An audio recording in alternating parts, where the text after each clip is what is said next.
Olha, antes de dar continuidade com a conversa com o secretário de Desenvolvimento Econômico de João Pessoa, Bruno Farias, eu vou a Brasília. Diariamente, Napoleão de Castro acompanha a agenda dos paraibanos em Brasília. Ele tem informações para início de semana. Napoleão, boa tarde, seja bem-vindo. Meu abraço a você, Bruno. Cumprimentar o telespectador Arapuã. Muito boa tarde. Segunda-feira, a gente inicia mais uma semana de acompanhamento com a equipe Arapuã, aqui direto da capital federal. A grande movimentação da semana em Brasília é a abertura amanhã da 26ª Marcha em Defesa dos Municípios dos prefeitos de todo o país. Até a próxima quinta-feira, espera-se na capital federal cerca de 4.000 gestores municipais que devem vir aqui ao Planalto Central. Já em termos legislativos, pode ser votado nesta semana no Senado a proposta de emenda à Constituição que inclui as guardas municipais e os agentes de trânsito entre os órgãos que compõem a segurança pública no país. O projeto, que ainda precisa passar pela 5ª e última sessão de discussão em primeiro turno, pode estar sendo votado nesta semana no plenário do Senado Federal. São os destaques, as informações dos bastidores desta segunda-feira de Brasília. Para o Rede Verdade na Arapuã, Napoleão de Castro.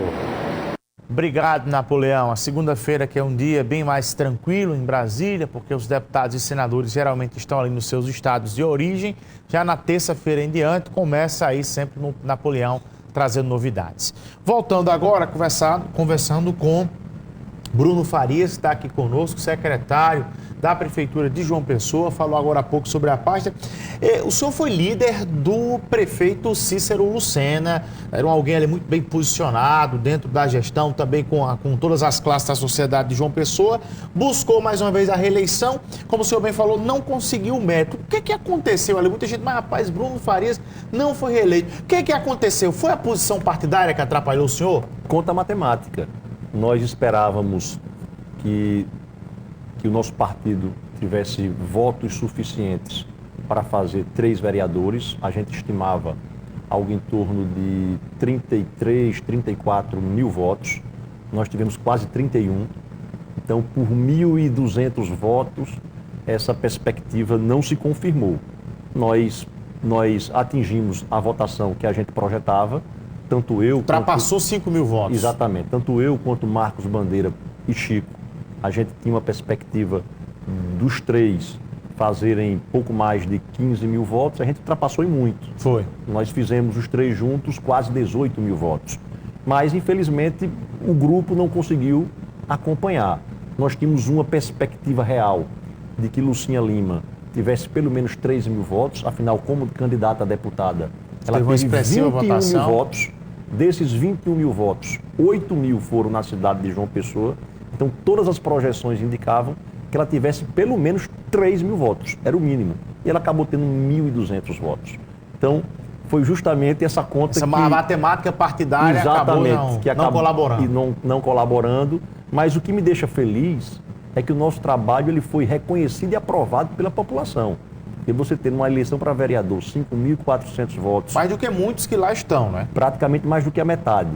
É sinal de que o seu trabalho ele foi reconhecido pela população. Eu aumentei em 1.100 votos a minha votação de 2024, quando comparada a 2020. A paixão pela política continua para a próxima eleição? Continua, porque a política, ela como a arte de servir a coletividade, ela não morre.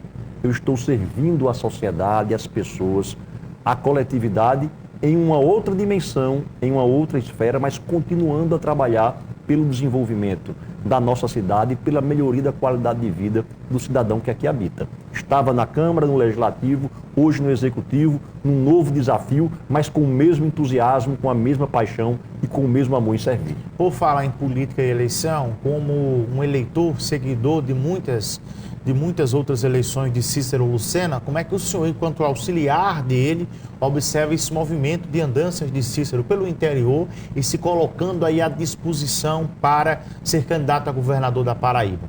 Todo prefeito de João Pessoa é um candidato em potencial ao governo do estado. Não é de hoje, não é de ontem, será assim porque é da vida inteira. E Cícero tem o que mostrar. foi eleito com a votação esmagadora, inclusive no segundo turno, dentre todos aqueles prefeitos que disputaram o segundo turno no país. Foi aquele que obteve a maior aprovação, o maior índice, a maior quantidade de votos em termos proporcionais. Isso já revela a sua força.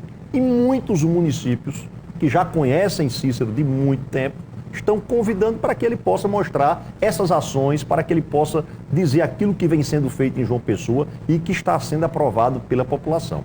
Em relação à política, eu sempre tenho uma postura. Eu se fosse técnico da seleção brasileira, eu só convocaria os melhores.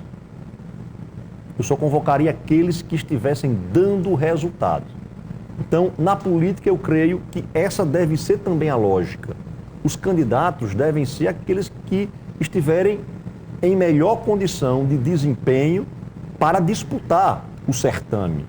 Então, se eu aplicar essa lógica do desporto na política, eu vejo que hoje quem reúne melhores condições para defender o projeto, não apenas em relação aos índices de popularidade, de aprovação de gestão, não apenas em relação às pesquisas que são feitas praticamente todas as semanas por vários partidos, por vários órgãos, por várias instituições, mas também pela experiência, pela larga folha de serviços prestados e pelo recall.